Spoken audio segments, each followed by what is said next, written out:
we as an industry are still, in my opinion, slow to adapt this technology. And I think it's because it's a little bit overwhelming still for a lot of us. And I think a lot of us are trying to tack our sails to a wind that we're not quite sure exactly where this will go. No doubt about it that data analytics are working, and I'll show you my belief in this. But I want to approach this as a business leader. For 15 years of my career, I've been responsible for a profit and loss statement. And I'm the one that has to sign off on business cases all the time. And I really think that's part of our challenges when we're trying to move this into insurance companies, is a lot of priorities. And our stats are, without a doubt, showing you that those that haven't embraced analytics right now are potentially 12 points behind those that are. And we see that when we open up stats issues in MSA. So as a CEO or president making decisions, I cannot not look at this. I have to make decisions on it. We're going to invest in this, but if we are going to fail, let's fail faster and move on and go on to the next project. And I think that that's something that I would recommend to people, is how long are you going to invest something if you're not getting the lift that you want? Because there's all kinds of great projects to work on in this field. But there's been a reluctance to adapt. And again, back to the CEO. Why is that? Because they've been stung so many times through investment that did not deliver return. So I encourage everybody that's trying to drive analytics, make sure that you tie the money factor to it. And also choose partners and firms that you can count on to deliver, and make sure they have skin in the game as far as the risk that you're taking on. Well, one, back to the C-suite. Often the C-suite will say they're on side with this, and then something else will come along, another changing priority that will outrank the ongoing need to drive data analytics. This is another one, and we talked about this. It's the socialization of what your goal is and making sure that everybody in the network or your insurance peer groups understand this. So I've seen some great models developed in research and development teams in the insurance industry, and when they go about to deploy those, you'll have a couple different barriers. Can be potentially the IT group that is not very happy that they weren't involved in the development. Now they need to own something in a maintenance production environment that they don't know a lot about, or maybe it's an underwriter that has 30 years of experience in commercial underwriting per se that really just can't get their head around data analytics, and it's very difficult no matter how you show the numbers to get them there.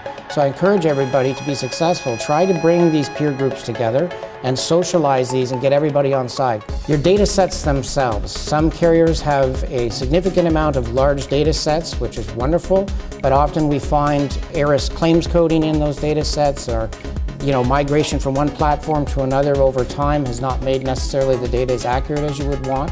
So architectural data structures is key and critical to success in this, and it's been lacking.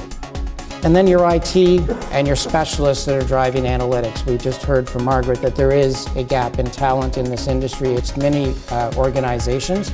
Wonderful time to decide you want to move into data analytics. The jobs look like they're going to be plentiful in this regard, but sometimes there's just another perspective that comes to the table that can help make things successful. So the future today, this is what got us excited about it. We saw a massive shift from fire claims in the industry to water claims, which we've all known. And the amount that's spent on these claims is amazing. So we started off with a hypothesis of, could we develop a predictive analytical model that predicted the frequency of severity of sewer backup or contents water damage in the province of Ontario. And we started that 2 years ago. It took us a year to develop that model. We tested the model by the first quarter of 2014. And we proved out that we could. But the reason we started was, what's the pain point of the industry? And we based it on these stats. And what was astounding for us is when we developed our models and tested our models and then went out and tested with some of the most sophisticated insurers in Canada, was the results.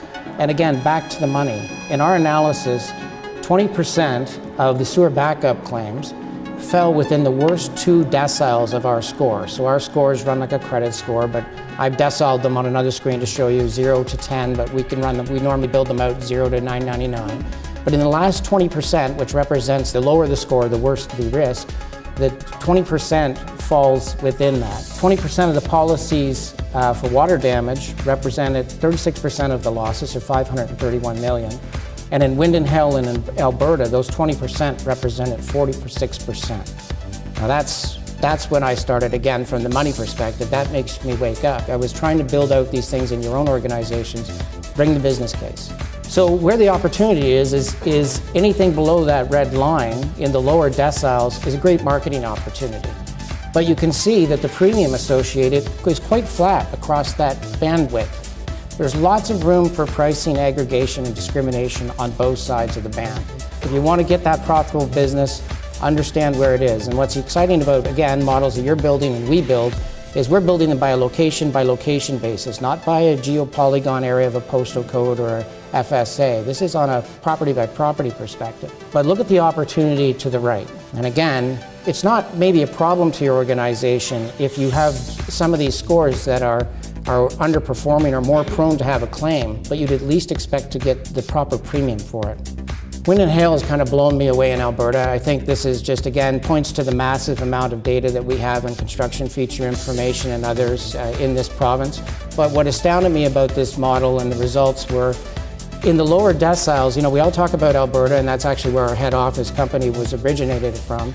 Unpredictable weather, it's so crazy out there, the floods, the hail. Well, what this is showing to us is there's a large part of the province that may not ever have a hailstorm, but yet we can overreact and discriminate if we're not careful and we don't use the science to do this. This is hot off the press. We announced our commercial peril score plan just basically 3 weeks ago.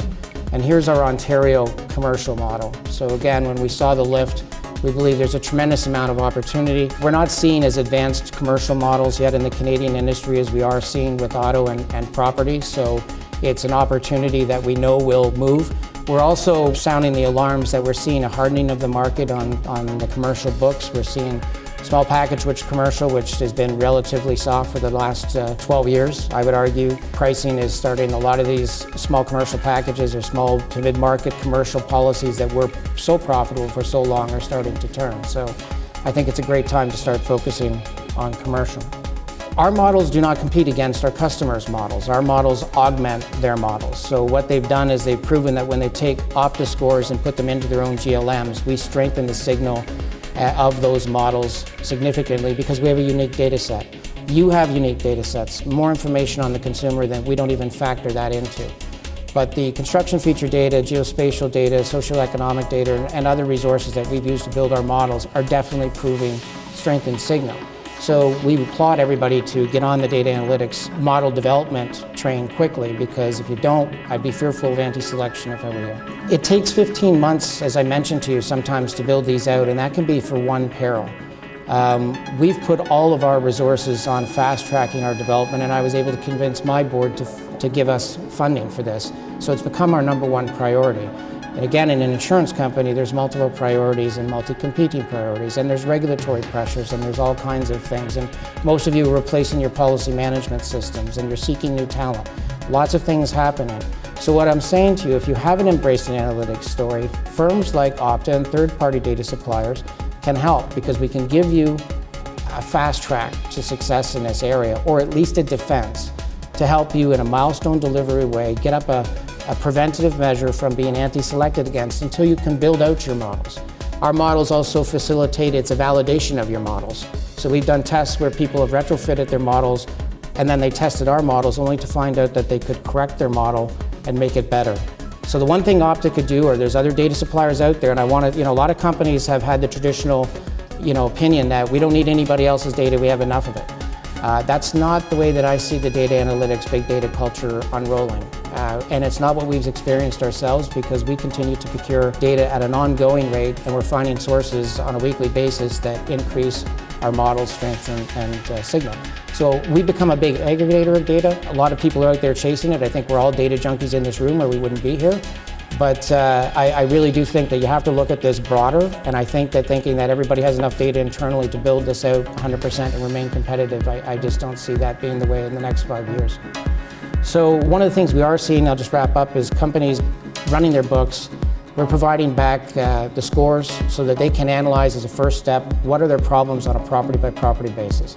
And that's a much better approach than taking a shotgun approach because they think they have a problem and we start canceling or discriminating in a certain area and potentially wiping out profitable risks.